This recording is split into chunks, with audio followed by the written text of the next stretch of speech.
ఈరోజు సాక్ష్యాల పేరుతో ఎంత దారుణమైన ట్రోలింగ్స్ ఉన్నాయో, ఎంతమంది ఇతర విశ్వాసాలకు చెందిన వాళ్ళు ఆ వీడియోలు వేసుకొని పండగ చేసుకుంటున్నారు. క్రైస్తవులందరికీ అవమానం.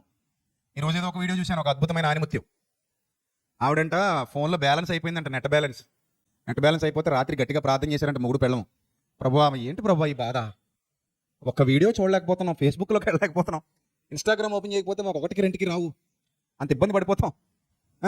ఈ శోధన ఎలా చేయించాలి ప్రభు అని రాత్రి అంతా ఏడ్చి ప్రార్థన చేస్తే అన్లిమిటెడ్ నెట్ ఇచ్చాడంట దేవుడు. రాత్రి అంతా నెట్ బ్యాలెన్స్ అయిపోయినా కూడా ఇంకా అది ఎలాగొస్తుందో పర్లోకం నుంచి వచ్చేస్తున్నాడు సిగ్నల్. నెట్ వాడుతూనే ఉన్నారంట, అవ్వలేదంట. ఈ చిన్న సాక్ష్యం దేవుడు దీవించిన కాక అయ్యగారు అమ్మగారు చేసిన ప్రార్థన వల్ల మేము బ్యాలెన్స్ వేసుకోకుండా మాకు ఏమొచ్చింది, నెట్. సిగ్గుందా అసలు? ఏంటి అసలు ఇది?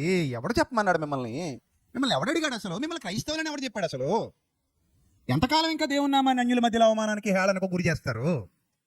ఇది ఈనాటి క్రైస్తవ్యం పరిస్థితి.